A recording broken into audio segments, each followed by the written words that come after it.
Welcome to the WCIA 3-in-1 podcast. Bret, Beherns, and Marlee Wierda here in the podcast studio. No video today.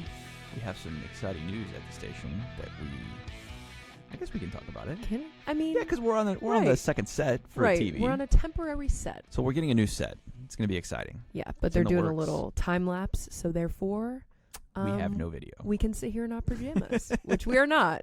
But I wish I knew we didn't have video today. And sometimes even just being able to do something, even if you're not doing it, is good. Yeah. So, we could be in our pajamas. Why not? Maybe next Friday. Maybe next Friday, if we don't have to be on TV. Yeah. Well, I guess you don't have to be on TV today. Well, I dressed up a little because we Thank you. had an interview with We did. All right. Well, coming up here on the WCIA 3-in-1 podcast, we're going to talk a lot about Illini sports, Illini football with its first practice. They come out with new protocols. We get to talk to the players. We get to see Lovie's face. He did an interview with Mike Tirico last month, but we haven't seen Lovie and had a chance to talk to him since March, April. I believe it was early April when he did his one phoner with the media. But he has not done a Zoom with the local media. I think the last time, we were just talking about this before we got on the podcast. The last time I saw Lovie in the flesh was, I think, at the Bragging Rights game. When was that? January? December? No, December. December.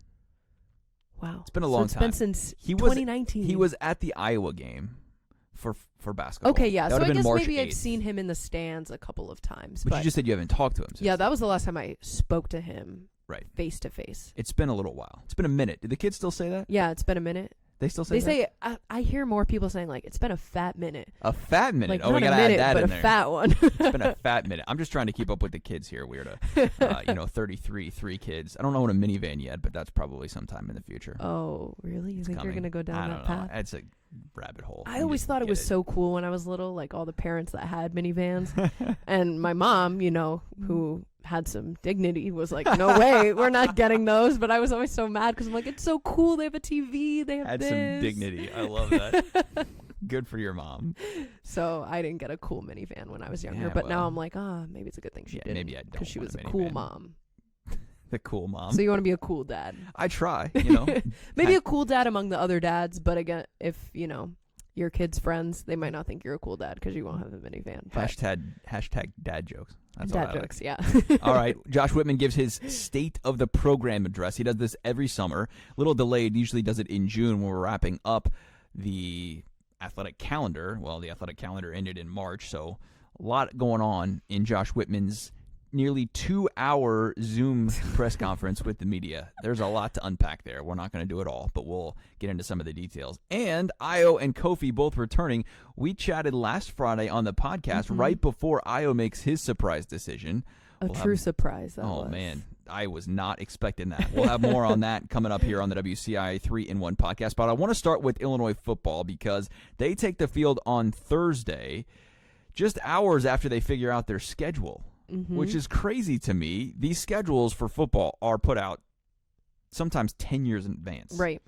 And so the fact that they didn't know who they were playing or when for the first game less than a month before they're ready to suit up is incredible to me.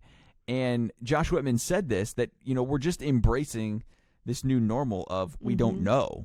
And I give Whitman a lot of credit in his address to the media yesterday. He said, I don't know, multiple times, and he's willing to say that. So you have one of the most powerful men or women in the country running an athletic department. They are the Power 5 athletic directors, have a huge influence on college sports. He is no doubt one of the most powerful voices in college athletics, saying, I don't know, multiple times. But no one does. I feel like that's the answer we get time and time again. We'll ask a question because they're the questions we have to ask as journalists, as reporters, and 9 times out of 10 it's I don't know.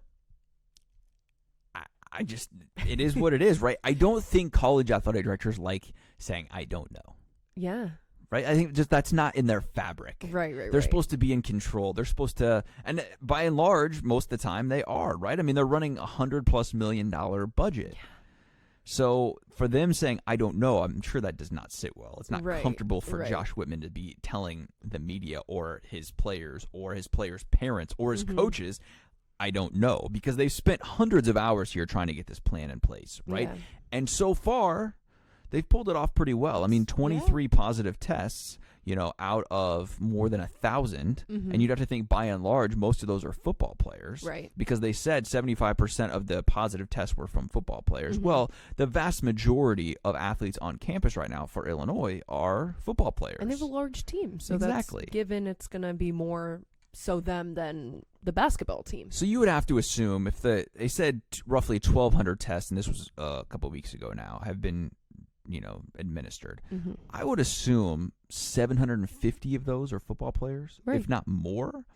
And so to only have 23 positives, that's pretty good amount. Yeah. I mean, less than 2%. And think about how many different places these football players come from. Right. I mean, they're coast to coast, spread out. They're coming from, small towns and then big cities. So absolutely, it's given that it's the inevitable. And so they put all of these protocols into place. They bring them back starting in early June.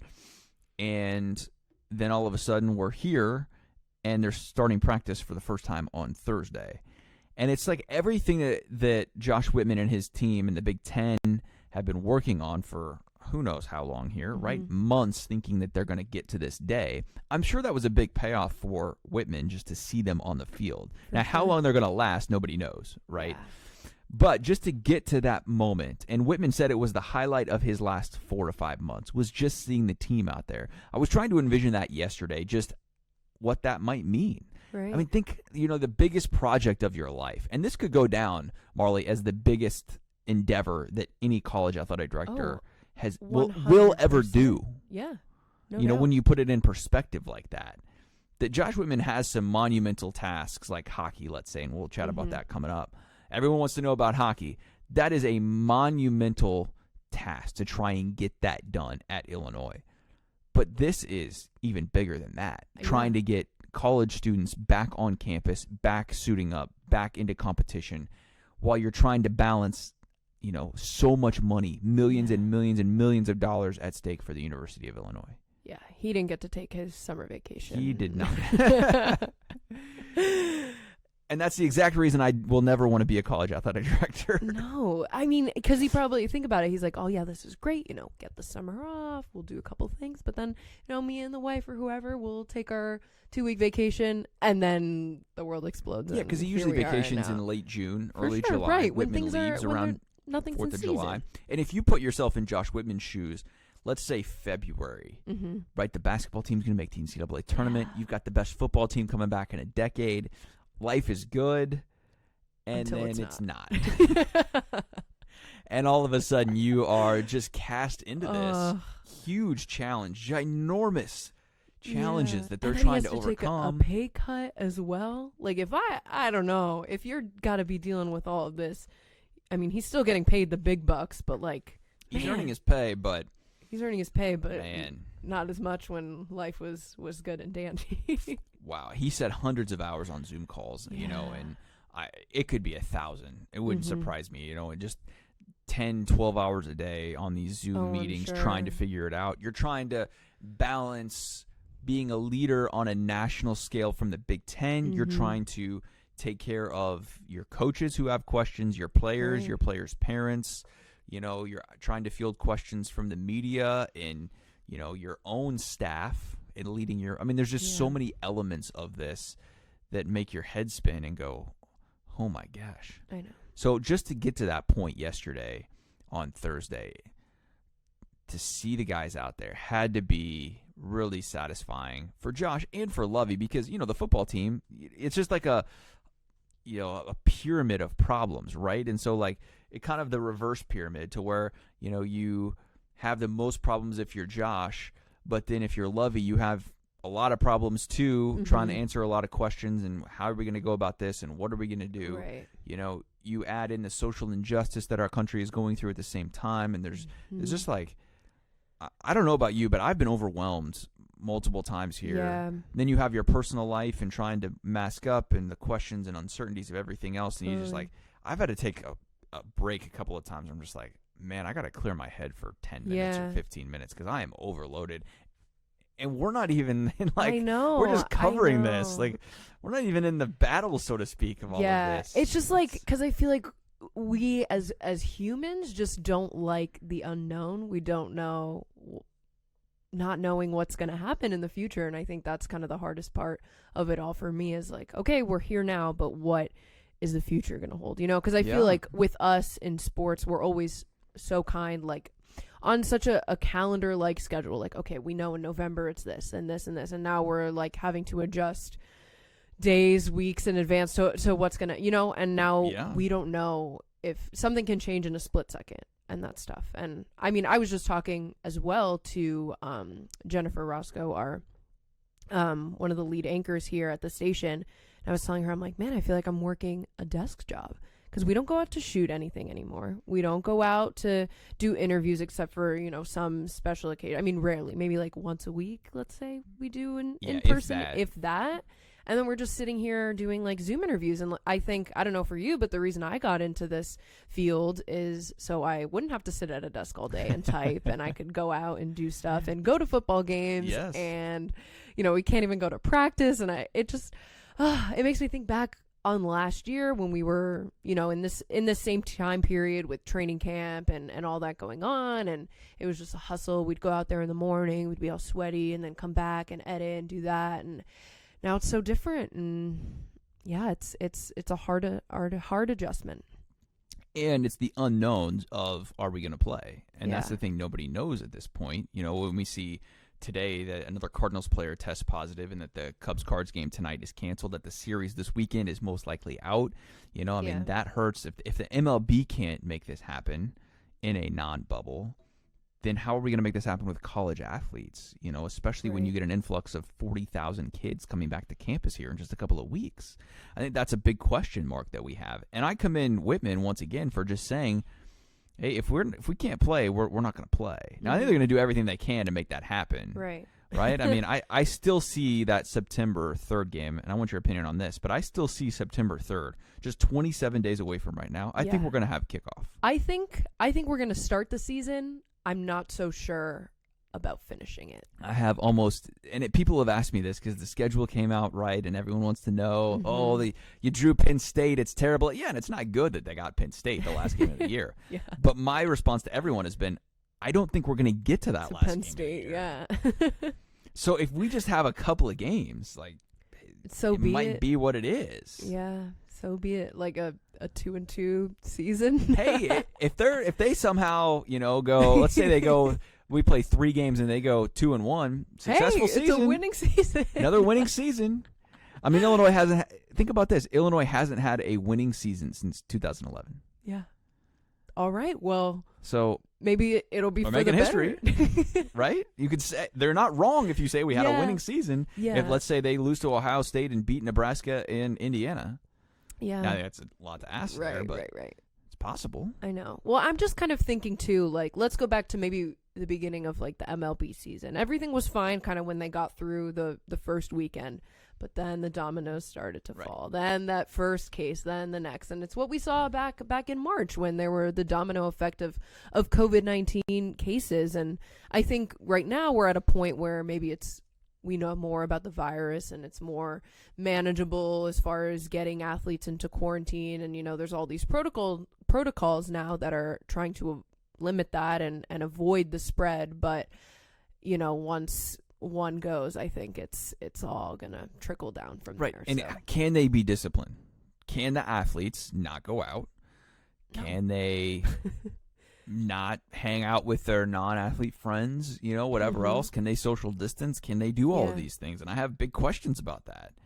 Because I don't think in college I could have done that. I struggle with that now. No, and I think it's like, how badly do you want to be a college athlete? But then how badly do you want to be, a college student? And of course, playing sports have their own sacrifices. I mean, I experienced that myself. It was like a Saturday night and we're on a bus ride back home from the middle of nowhere, Pennsylvania, and everyone's going out and we're missing the big Halloween party that we wanted to go to. And we're like, oh man, like this sucks. But, looking back on it, I wouldn't trade it for the world, Sure. And I loved my experience as a college athlete. And I think, but at the same time, you want to be able to experience college. They're not professionals. They're there to play sports, but at the same time, you want to get the college experience. So I don't know. I don't think they'll be disciplined. As much as they say to us, it's so different. It's easy to say right now. Right.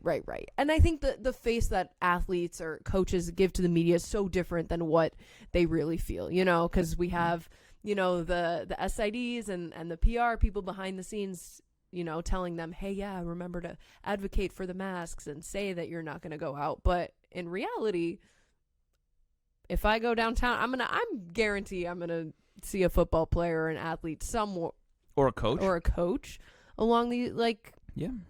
So, yeah, I don't know. I definitely think rules will be broken as much as they are kind of saying they're not going to. Yeah, and we're humans. It's we're not hard. saying it's easy. It's no, absolutely not. I'm sitting here like, yes, these athletes must follow the rules. But then I'm like, but I'm going to go to a bar this week. It's tough. And I don't blame them if they want to leave their dorm or their house or wherever it may be. Just how badly do we want football back? I don't know. And I think that's the message that Josh Whitman's given them. And I think that's the message that Lovey's given them. Mm-hmm. Just how badly do you want to play? Right. And if you want to play, then you got to follow these rules. Yeah. And if you do, then they maybe have a chance. Yeah. But then if one person doesn't follow the rules, correct. It's like, let's say Brandon Peters to a T is like not leaving his apartment, but then, someone else goes out or wherever it may be, and then they come back, they get COVID, whatever. I know they're getting tested quite frequently now, but it just takes that one person to ruin it for everyone. And it takes one person on the other team, too, because, absolutely, if Ohio State has 10 cases that are positive, they're not going to play the game. Yeah. And I thought that was interesting, too, with what Josh Whitman said. And there was a question posed to him about what's the limit? What's the threshold? What's the point where you would cancel the game, or not feel good about going out there if Brandon Peters gets hurt, if Lovie Smith, or not hurt, but has COVID. He's sick, yeah. Lovey Smith is positive. Whitman didn't have necessarily an answer to that, but I think it's an interesting question of where do you fall in that? Because it would just become from as much as I understand, it wouldn't be a loss. It would just be let's see if we can move this game first, and then figure it out down the road later, type of thing. Right. You know what I mean? And I think, too, it kind of gets tricky because I know he mentioned, he's like, okay, if it's, just Brandon Peters or it's just, our starting wide receiver, it's just this, then, we might just have to play the game. It's sort of, I don't know, just if an injury were to happen, just because somebody hurts their shoulder, we're canceling the game. So I think that's one of those things that they're going to have to adjust to on the fly. They're going to need to rely maybe on that depth if one person is sick and can't play. But obviously, it's a totally different thing if your whole offensive line cannot play. And what are you going to throw? Depth isn't the same, right? The Ohio State depth is way deeper than Illinois'. You know what I mean? And so that's where I think every team's going to have to manage that and figure that out for themselves and kind of go from there, But it presents a lot of challenges. Yeah. The interesting things so far that I've seen, and they did announce yesterday that the protocols have been upped. They're going to test every day now for high-risk athletes for football. Now, this is not the nasal swab test. Right. That's going to happen twice a week per Big Ten rules and regulations that they have released. This is the spit test that Illinois has developed and is using, and so it's a lot easier, quicker, less painful. Yeah, right. But they're going to test the athletes every single day now moving forward. And I think the athletes overall, the ones we've talked to, feel pretty good about that. Yeah. And I think that they're okay for the most part from the protocols and procedures that Illinois has in place. And in my eyes, they should be. I mean, there has certainly been thoughtful consideration and work put into making all of this what it is. And so if I was an athlete at Illinois, I think I would feel comfortable going out there playing. I don't know about you, but, if I knew that they're doing all of this, that I'm getting tested every day, I would go play football at Illinois right now. Yeah, and I think it helps having some consistency across the Big Ten. Initially, Bingo. I saw that it was like a bad thing. I'm like, oh no, they're moving to Big Ten only schedule. Oh, next they're just going to cancel the whole thing. But that just provides like an even playing field, essentially, that, Illinois players don't have to be worried about getting on the field with Ohio State players, with Michigan players, with Northwestern players, because they know that it's the same across the board. Obviously, like you mentioned, Illinois players are getting tested every day to their own accord. You know, it might be different what other schools are doing, but the Big Ten is saying, you know, you have to get tested twice a week, and obviously all the other restrictions that they put into place. So, you know, hopefully it's smooth sailing from here. And that's why they did that, right? Because you can't guarantee that UConn, who's not even playing football this year, they announced they've canceled the season, or Bowling Green or Illinois State are offering the same level of testing. Yeah. And so that's why they implemented that, and it makes perfect sense, you know, and the Big Ten was a leader on that, and, you know, now all these other Power 5 conferences have followed suit. So we can't go to the practices. They're off limits to fans and media this year. We can't talk to the players in person either. So a lot of what we do at camp is feature stories on players and getting video and watching practice. Hey, who's really doing well? Who's excelling? We can't see any of that now. We're being handed the video over the internet by the Illinois productions people who do a great job, and they've provided us with some good content so far. But the thing I did notice was they do have a little face guard on their helmet, and it doesn't look like it's very thick. It's not like a big old LaDainian Tomlinson, what I used to think of, you know, like the face shield that was really thick and hot and all of that. And I did see that LSU had some of that with the really thick stuff, and the players just hated it. They went off online about it. Well, I heard there's so hot. been ones that were like two, like it was like a visor across the eyes, and then like the second one, but then it was fogging up. Yeah, what do you do? Yeah, I mean, you know, this one was just the lower part looked like, and very, very thin is what the players told us yesterday. Yeah, and so you know they're trying to take steps here. There's no perfect way. Right? I mean, there's inherent risk with going out and playing. And the players have to decide, is it worth it for them? And Ray Von Bonner decided that it wasn't. He opted out, and we ran an interview with him this week about his future and why he decided to do that. You can go to WCIA.com to see that. But there's risk, and I think everyone admits that. It is what it is. But is it worth it for you? You know, and that's why the players had said that, you know, they think it is. Here's some sound and some of our interview with the players and Lovey here on why they think it's okay to play football this year. I understand what can happen down the way, but to me, it's just about focusing in on what we're doing right now, and I feel good about all of that. I hope. At the same time, I don't have my head in the sand. I realize that, first off, there's no given that college football for sure will be played. But right now, what they've told us is that we could start practicing, and that's what we're doing. It only takes one guy to cancel this whole thing. So we just have to make sure everyone's doing their job and just working towards it, because it's going to be a really, really special year. I'm happy we're finally here, and given everything that's come up and all the different curveballs we've gotten so far, it's a positive thing that I think we've come this far. So just be smart, you know. Don't go out. Don't see the girl, but just take care of business. Announcing, the plans and stuff, you kind of have in the back of your mind, like, oh, how's this going to work? How's that going to work? I mean, I have the most confidence in them, and I feel completely comfortable playing this game this season. I mean, as far as, worrying about offensive line, when I'm out there, I'm thinking about, blocking the guy across from me, not too much about the other stuff. We're excited to have an opportunity to play the number one team in the country, the opening game of the season. But until then, there's a lot of work to do. That's what we're going through. All right, so I think it's interesting that Lovie Smith says his head isn't in the sand. He's not like an ostrich. Insular focused that he, doesn't see what's going on in the media or anything else or in the world. I think he understands. I think they get it, that nothing's guaranteed here. Yeah. That they could be told tomorrow they can't play or practice. Right. And it is what it is. But they're going to go about it, as they should, thinking that they're going to be playing September 3rd against number 2 Ohio State. Right. And they're going to have a huge task on their hands to try and stop the Buckeyes, or at least slow them down a little bit. What a way to start. Yeah.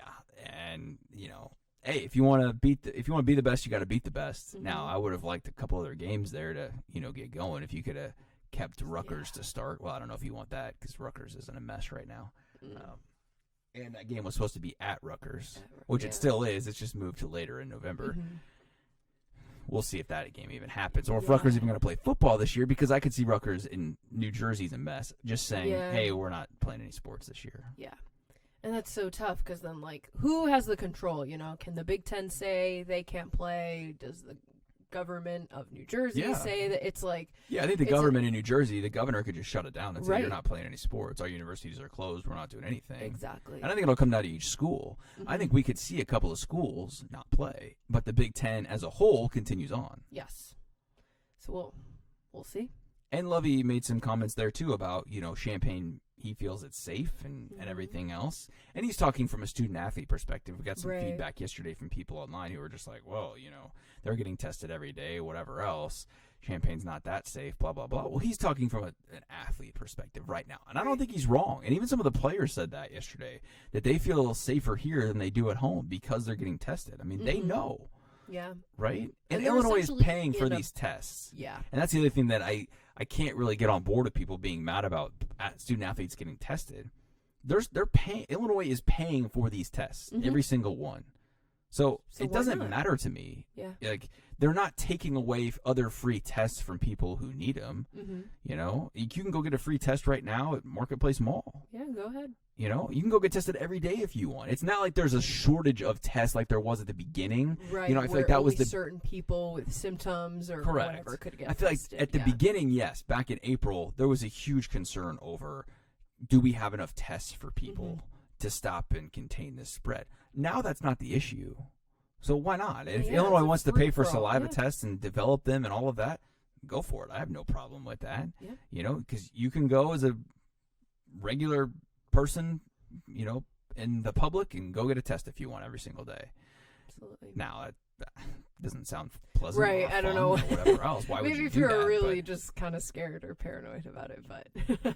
But then don't leave your house. I mean, like, that's as simple as that, right? Right. I don't know. But it's interesting. I mean, I feel like we're at a point now where, like I said earlier, we're going to start the season. I don't think we're going to end it. I mean, maybe, like you said, maybe we'll end it 3-1, 2-1. Sure. Who knows? But hey, that'd be great. 1-1. They go 500 on the year. Okay. Well, that's better than what they have gone since, once again, 2011 was the last year they were 7-6. Yeah. You know, haven't won more than 7 games since 2007. It's been a while. Right. So that's probably not going to happen this year. And I think that's the other thing that what people they have got to. Ohio State first, which is. I think you have to balance where you're at in your expectations, right? I mean, Illinois hasn't won a lot of games in the Big Ten historically. You know, in the last decade plus, they haven't been winning more than 2 Big Ten games max, you know, 2 or 3. And so I think you have to reset and calibrate your expectations. I mean, 5-5, if they do play 10 games this year and Illinois goes from 5-5, that's a wildly successful year. Right. I mean, that's like winning 8 games overall. I think that's how you have to look at that in my eyes. So, and for me, it's just going to be about what they do in the Big Ten. 4-6 is not a bad year this year. Absolutely not. That's a 7-win season most years. Yeah, because they don't have those like fluffy non-conference games to boost them up or whatever it may be. But I feel like people aren't going to look at it that way. Exactly. You know what I mean? I feel like there's going to be people that are going to be pissed if they go 4-6, or if they only play 8 games and they go, 3-5. Yeah, but that's how it's been. I mean, okay, well, it is what it is, and I don't think Lovey's going to lose his job this year if they go, 4-6 or even 3-7. That's a little harder sell at 3-7 if they play all those games, and we're not going to get into a huge discussion about what Lovey's going to need to do to keep his job. But 5-5 for me would be outstanding. Yeah. And I feel like if they're going to play 10 games this year, I'd pin him at 4-6. Fair enough. I think that Vegas line would be about 3.5 in my eyes. Yeah. Because there's going to be some games, and this is the other thing too, Marlee.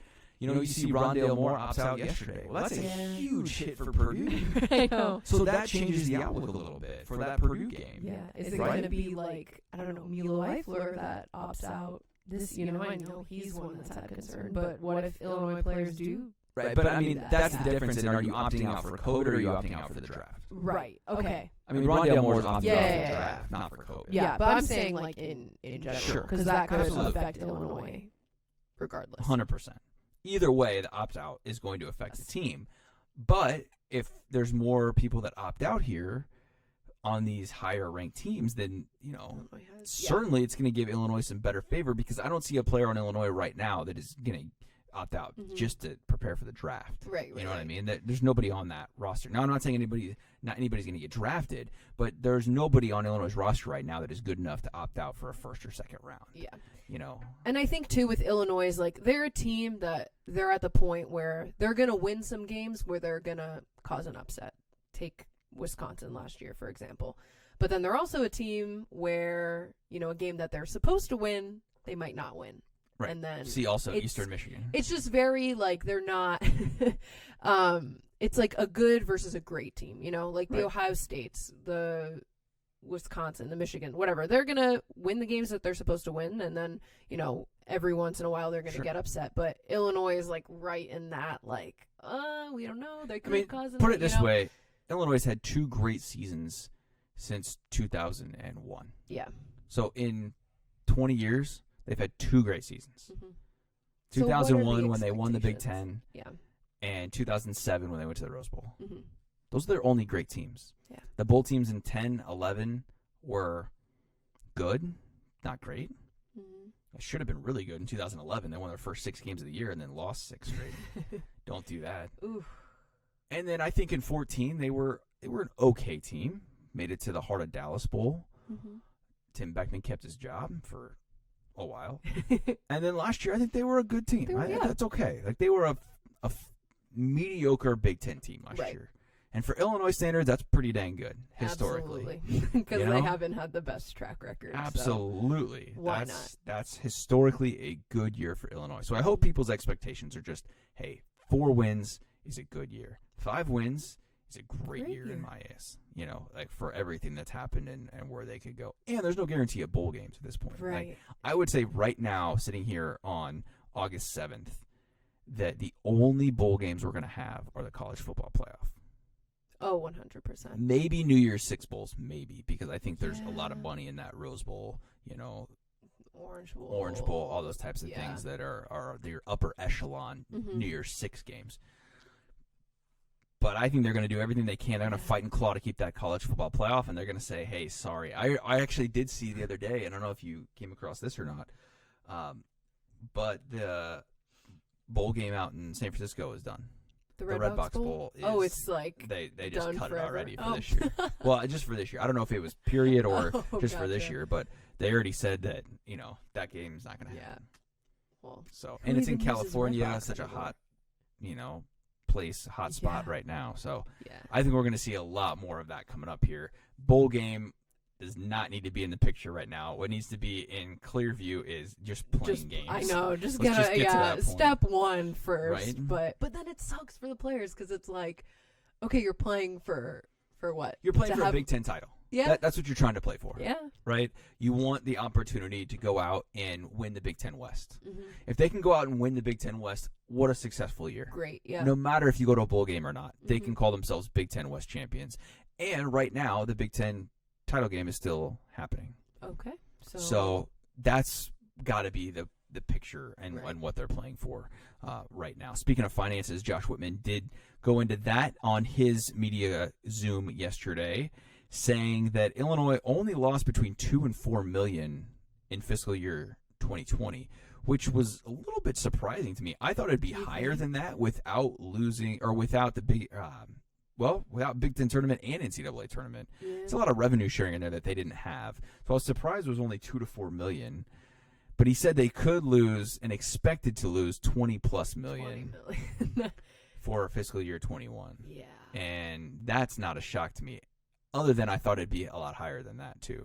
You see numbers like Wisconsin saying they could expect to lose $100 million. I've seen some other Big Ten programs say that it's up in that, right. But that's just the magnitude limit of the program. Sure, and you don't know how accurate that is. I respect Josh Whitman in the fact that he said there's so many variables here. He didn't want to throw out a big number like that. But I would put it if I'm taking the under/over on 20 million, I'm You way said over that. Yeah. Absolutely. I just like the numbers don't like click with me. I know that like 4 million is a lot of money, but then I know like 20 million is a ton of money. Yeah, but and 4 then million's above really and not above. that much money for I them. know, but then I see that Because if they have a $125 million budget, 4 million is less than little chunk of that. 4% of that. I mean, you're looking at 3% of your budget. Could you give up 3% of your paycheck and be okay? I don't know. I mean, it'd be okay, right? Like you could make do for a couple years taking a 3% pay cut.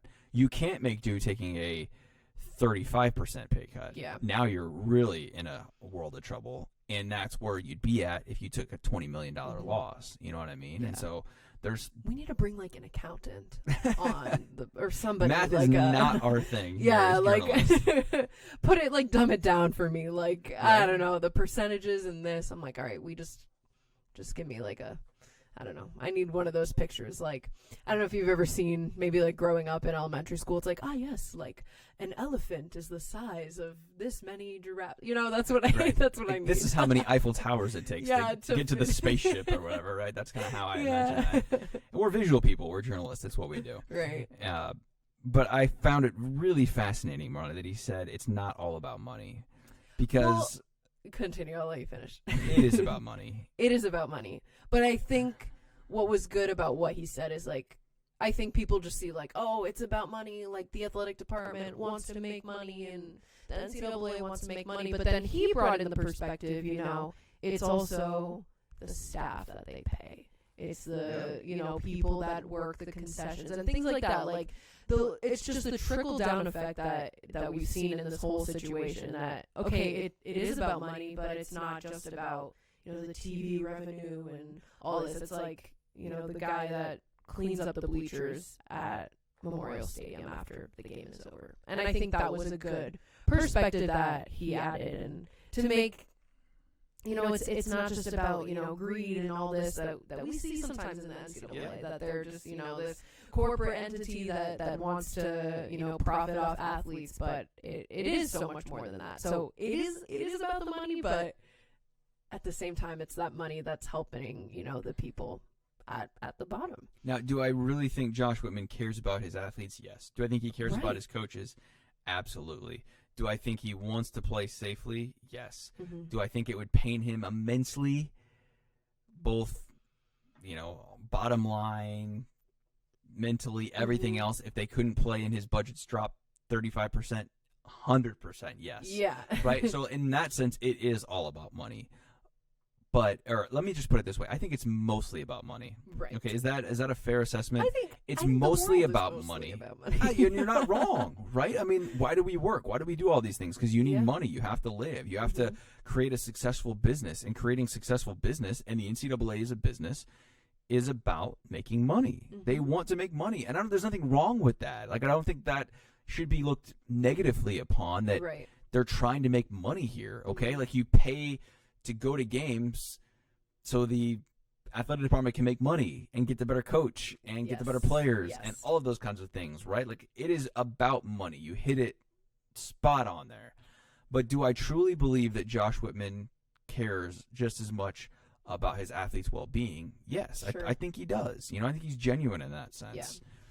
So will they make that tough decision? That's yet to be seen. Instead of just delaying it to the spring, maybe, which Whitman said yesterday, and there was a good question asked, hey, why can't we delay this thing to the spring? And he thought it was intriguing. There's a lot of athletic directors that don't think that from the Power 5 level that I've read and heard. So for Whitman to say that publicly, I think is a possible step there to try and save the football season for next year. But it also comes with a ton of problems, that go into that. Yeah, so like venues and all that. But I think also if losing money only is going to affect them more in the future. Okay, they lose money this year, but then next year they have a smaller budget, then maybe they can't travel to this game or do whatever it may be. So I think there's a lot of other implications for the future that maybe some people don't realize. Yeah, and I asked him too how long he sees this fallout coming from this, and he said 2 to 4 years. Yeah. So they could expect 2 to 4 years of implications from this. They're already seeing that with the staff cuts. Yeah. He said they had to lay off 15 people and 7 or 11 positions they didn't fill. Mm-hmm. You know, and that has big time consequences, you know, from all of this. So like this is serious stuff, you know, and people's lives are absolutely affected by it, and they're going to be affected by it, you know, for a considerable amount of time here. It's not like this is, okay, we get a vaccine in January and all of a sudden everything's back to normal. Like, I don't think it's going to work like that. These things are going to be felt for years to come, you know, and Whitman saying 2 to 4 years is what his projection is on how long this is going to be felt.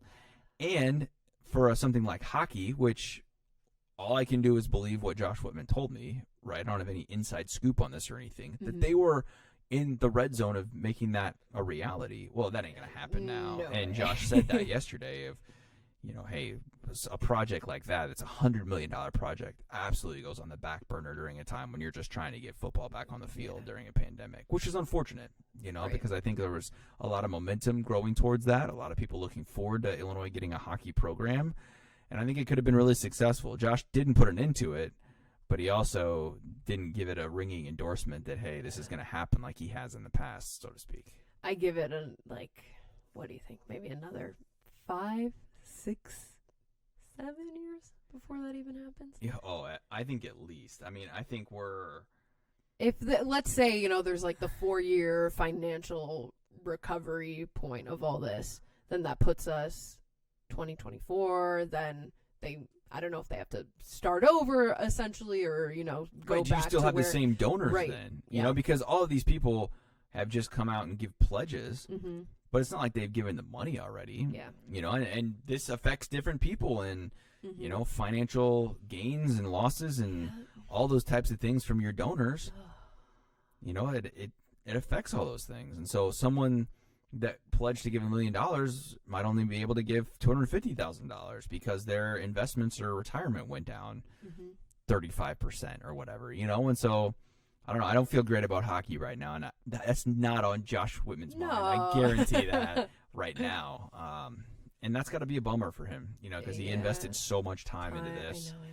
I would say it's probably got a shelf life of another couple of years to gain that traction and momentum back before, you know, you just got to punt it for now. You know, maybe you revisit it in 2026 or something, you know, and try and get that back. But that's tough, you know.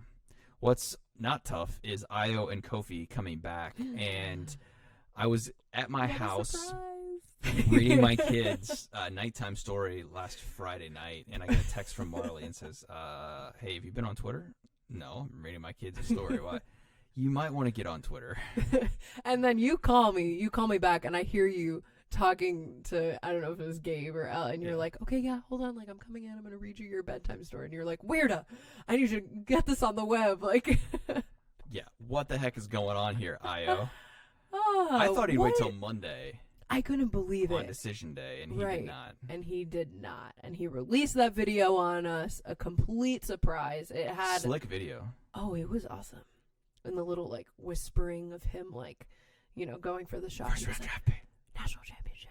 It was so cinematic and cool. I was like, oh, I love this. But he did say in his interview, when we did the Zoom interview on, I think it was Sunday, that he had 2 versions of the video. One where he was going to stay in the NBA, and the other where he was coming back.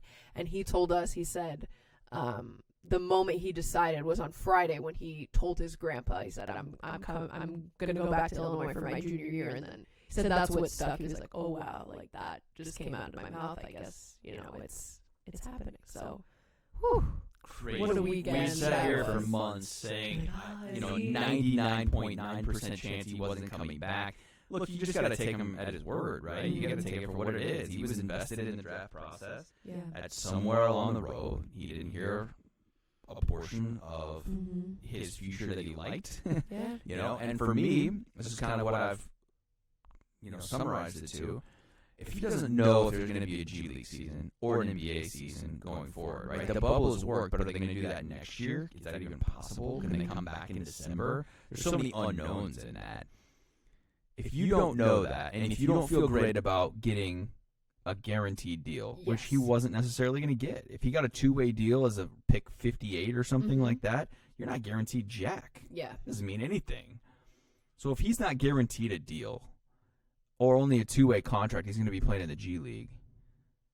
And you can get an education in that, which Isle's a smart dude. Yeah. You know, he is intelligent, he's bright, Very mature. and way more mature than his age than most kids are. I would agree. And he's informed. And his family is, right? They make decisions as a family, and I really appreciate that as, you know, a family man myself. You know, like, hey, he invests his family. He cares about their opinion. Mm-hmm. So if you can not guarantee yourself a high second round that's going to be guaranteed contract, why not go back to school and guarantee yourself maybe a degree? Maybe he can, and he wasn't taking classes this summer as far as I know, but if you can do a lot of schoolwork and get that degree done, or at least put yourself in a better position to get that degree done. Yeah, why not? Why not in that sense? Because there's no guarantees if you don't. Yeah, and Now, I feel like the college basketball's not that it's more certain, but at least he knows he has a spot on the team and he has a place where he can train and get better. Exactly, and that's the key thing. He has people that are going to push him to continue to train. He has a gym. He has all these kinds of things. He's going to get tested. Yeah. Things that he can't guarantee himself if he just goes out on his own. Yeah. You know? Now, all of that being said, there's still no way I thought he was coming back, okay? No, So, like, I know, I'm not going to sit here and try and lie that I thought he was coming back, because I didn't. I really thought he was going to go, and so he surprised me big time. Now, Kofi announces the next day on Saturday. Oh, surprise, surprise. It was still a monumental moment, Right. but I, along with a lot of other people, including yourself, thought he was coming back to begin with. Yes, you know? exactly. And so it wasn't like a huge shock in that sense. Mm-hmm. But now Illinois sets itself up in a really, really dang good spot if they can have a season.